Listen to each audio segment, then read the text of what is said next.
everyone I've been talking to recently, I've been asking them to begin with, just like, how are you holding up, and how are you making it with things going on? Yeah, good. I'm holding up really well. This is something I'm extremely passionate about, and I've been an advocate for change and for the Black Lives Matter community for years now, and trying to do my part in filmmaking and, you know, the Black, Asian, minority, ethnicity community. I'm on various panels in the UK and have been actively, you know, advocating for change. And so this is a great opportunity to continue that work. And also, I feel like the pandemic has given us an opportunity for everyone to be still enough to be able to take note and listen to what's actually going on and cause an effect. So yeah, this is the biggest change that we've had, and I'm actually really excited about what's happening and the potential of change. Yeah. How do you think Hollywood is going to be eventually impacted by all this? You know, we're seeing, like, slowly but surely a lot of sets are coming back, like one at a time. And then how is that going to look? Because, you know, the main thing about your job in the industry is being in close contact, and that's not gonna be a thing anytime soon. Yeah, no, I think that they, you know, there's things that are going back to filming. I got a few friends that are on projects that are shooting within the next 4 weeks, and so the world is going back to it. I think that there's just going to be preliminary, you know, things put in place. And there was a document that went out recently from all the guilds, the DGA and SAG, etc., just talking about what's going to take place, and the fact that actors will be subject to potentially having like 3 tests a week, and you know, making sure that different things are in place in order to lessen the risk of, you know, catching the virus. So I think that, you know, the show must go on, as they say in showbiz, but there's going to be things which are put in place in order to do that, you know. Yeah, and I'm very excited about Doom Patrol season 2. Season 1 was one of my favorite shows of 2019, so I'm excited to see everything that goes down this season. I know it's going to be on HBO Max now as well, so an opportunity to get even more fans. I was wondering, what's the biggest difference you think between season 2 and season 1? I think that the biggest difference is that season 1 we were exploring characters, setting up characters, giving our audience an opportunity to understand, learn, and grow with these characters, and essentially introduce them. So even down to the amount of time that we have to spend on discovering who a character is. And yes, there is a certain amount of that you can do within story, but then there's also a certain amount of it that you just can't, because you have to get that narrative across. And I feel like with season 2, where it's so exciting is that we're now off the mark. You know, we've done everything behind closed doors, and everyone now understands who these characters are, and we can just kind of get straight off the bat of episode 1 with story, you know. And I think the biggest difference between 1 and 2 is growth. I think that all the characters this season, there is a big theme on growth and the characters growing, and what it means for each of those characters to grow is, you know, a really strong theme amongst season 2. And I think that, you know, what you're just going to feel like the season just goes like this, because, you know, the episodes the pacing is great. Everything that you saw in season 1 is all there behind closed doors, but now with some real momentum and real story drive, as opposed to, you know, just focusing on the characters in order to set up the series. So yeah, and I think that Vic has a responsibility to be the hero, to be the anchor, and to help his fellow family through what they're going through. And I think that he takes a different position. I don't think he feels, you know, lonesome, or you know, in a sense where he doesn't have enough to give, or he's not going through, like, these are problems that no one wants to be going through. First of all, Vic's got a load of his own problems, to the point where he's, you know what I mean, he has to go and sort them out.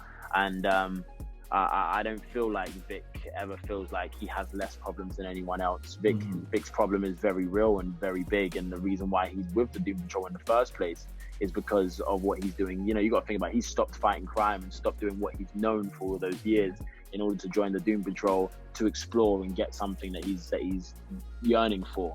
And so although all the characters have their own wars, and, you know, so you might see one character's, you know, flaw bigger than another, or what they're going through, I don't think Vic sees it that way. Vic very much sees it in a way that is, you know, I've got a huge problem to deal with, you know, life or death, and he's going through that. And when he's strong enough to be able to park that side, and he sees that one of his family members are essentially going through something, he doesn't see it as bigger than his, but when they're going through something that they need help with, then he takes that role as, Cyborg, and is there to step in and to try and damage control and help and appease. What do you think will surprise people the most about this upcoming season?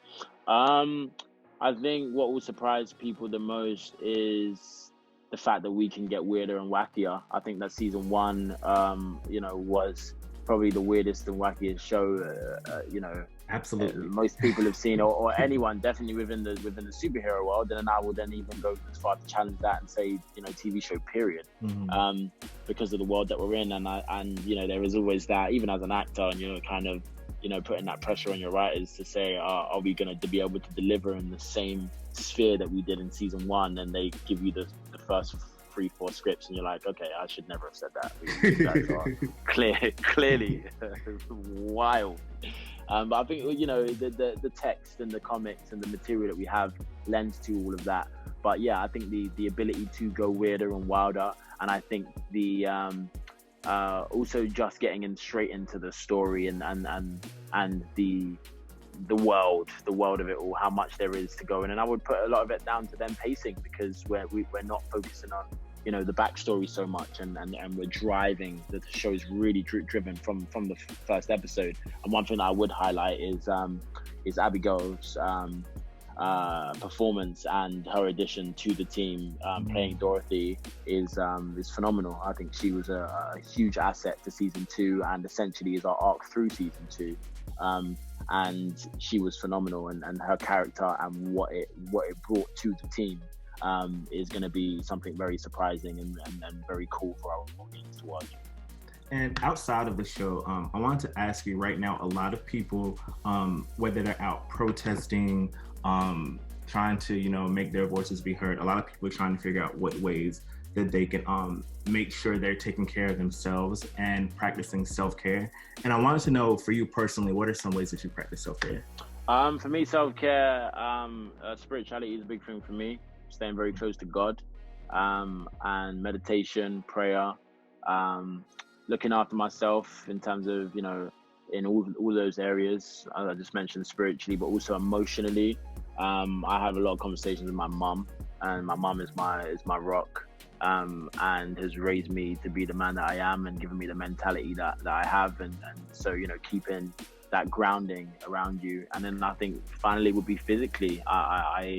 I take a lot of care of my body physically, whether that be from what I put into my body to, working out, and I find solitude in all of that, and I find it paints me a great opportunity to remain and be and challenge myself to become the best version of myself.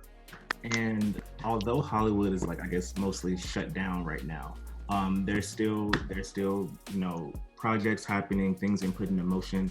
Is there any dream role or dream project or dream castmate that you have looking toward the future?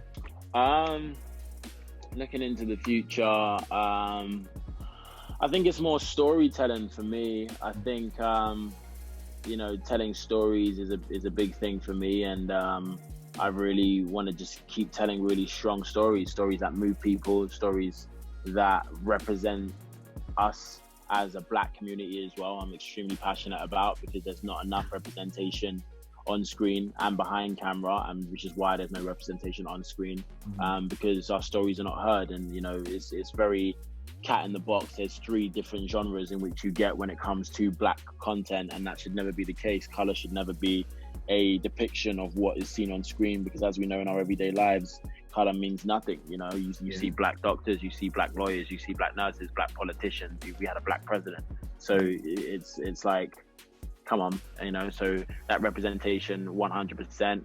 And I also love the superhero world. I what even drew me to playing Cyborg was that when I finished doing The Purge, my director on The Purge was like, man, you're gonna be a superhero, man, you're gonna be the next Black Spider-Man. And that kind of lived with me, and that's when I started kind of manifesting and putting out to play a superhero. But he did also say the Black Spider-Man, and so Miles Morales at some point if they do bring that into the forefront and make a live action version, I'll definitely have my team. You know, you'll have DC and Marvel then. There we go. So yeah, man, it's just about more strong stories and more abilities to be able to to push my narrative and push the stories that I want to tell.